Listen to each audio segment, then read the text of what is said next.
8월 15일 오늘 만나 성경 말씀은 예레미야 20장 14절에서 18절입니다.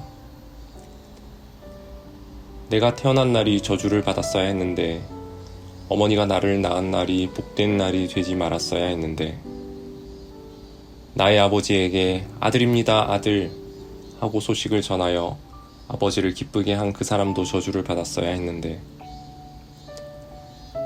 바로 그 사람은 주님께서 사정없이 뒤엎어 놓으신 성읍들처럼 되어서 아침에는 울부짖는 고통 소리를 듣고 대낮에는 전쟁의 함성을 들었어야 했는데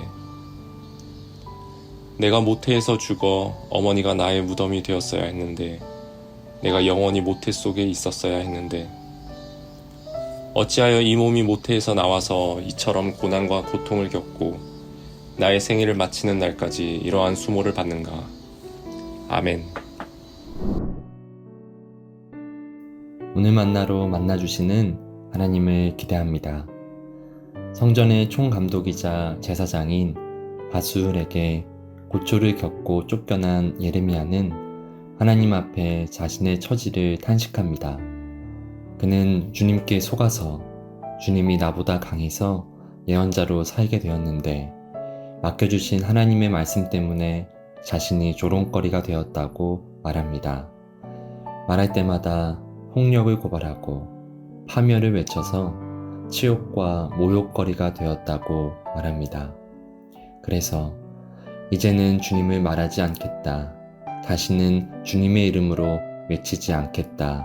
결심도 하지만 주님의 말씀이 내면에 불처럼 타올라 결국 주님 앞에 항복하고 만다는 예레미야의 고백은 어쩐지 서글프게 뒤이옵니다. 기도하는 순간조차 자신을 향해 수많은 사람이 수군거리는 목소리가 그의 귀에 맴돕니다.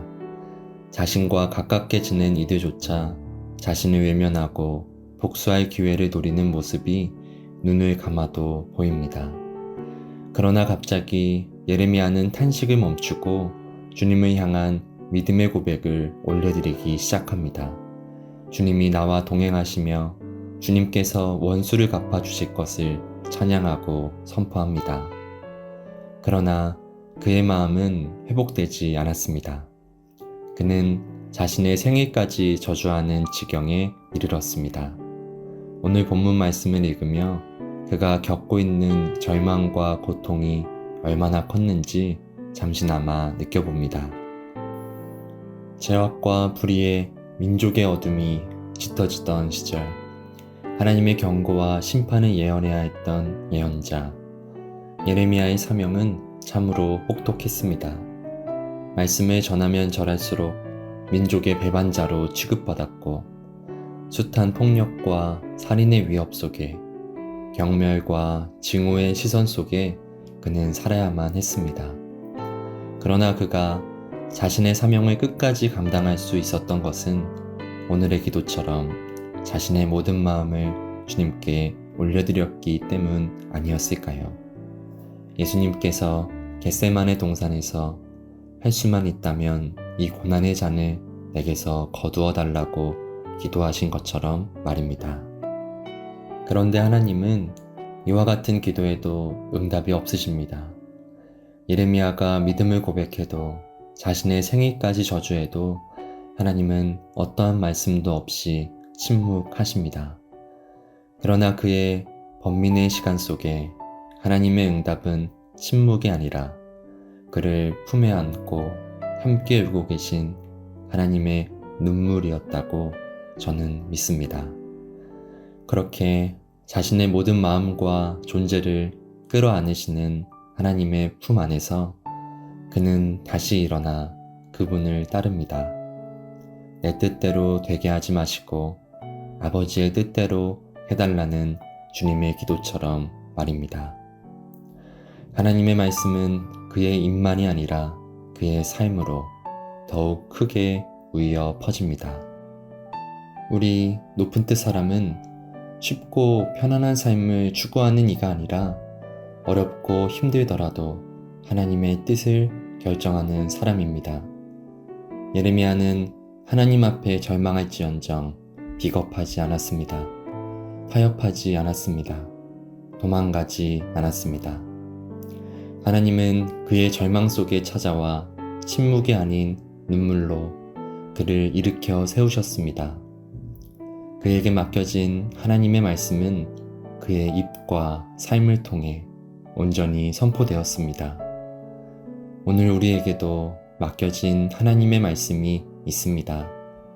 그 사명 앞에서 우리의 모든 마음을 드리는 기도로 주님께 나아갑시다. 그분이 받으시고 품으시고 도우실 것입니다.